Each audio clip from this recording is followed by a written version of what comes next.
Alright, well, Wake Up Dead Man, Knives Out is like 3 for 3 in movie mysteries. First of all, shout out to Daniel Craig because that man went from breaking his ankles and, putting his life in danger on James Bond movies to a nice, chill Thanksgiving vibe series that's entertaining and he can do a funny accent. Benoit Blanc was low-key stressed out in this movie because he had to deal with something that everybody can argue about for years to come. Religion. And the funny thing is, this man didn't even show up until like 30 minutes into the movie. Stepped in that church for 3 minutes, went on a whole tangent, lost his cool completely. I guess this man thought he was in a Netflix special and not a Netflix movie because he thought he was going to solve his case in like 52 minutes.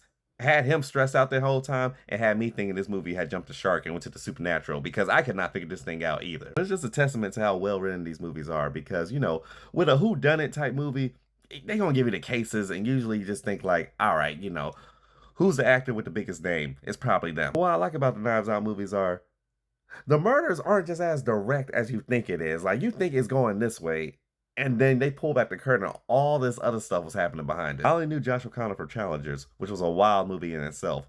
He's actually kind of the main character in this movie, and he holds it up pretty good. Like he does a very good job, with his character arc. Josh Brolin's pretty funny in this movie.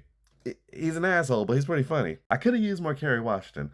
Low key, the ensemble cast wasn't as we didn't really get to know them as much as the last two movies. Like they were there, but we didn't really just get to like hang with them too much. I felt like we could have used more of Kerry Washington. And I'm just glad Glenn Close was in a project this year that didn't involve Tyler Perry or Ryan Murphy because the way they had Glenn looking this last year, like, I almost thought, Glenn had fell off and was just doing anything. Does a very great job in this movie. All in all, I really enjoyed this movie. The structure of the story was great. The pacing was great. I felt like the ensemble could have been better, but at the same time, Daniel Craig and Josh O'Connor and Helen Mirren do the heavy lifting in this movie, and it's appreciated. It's a darker story and it's a more philosophical story, but at the same time, it gives you that same humor that the last two movies had, so it keeps that, charisma throughout the whole thing. It feels like another chapter in another part of the world of the Knives Out universe. Great time. 8.5 out of 10.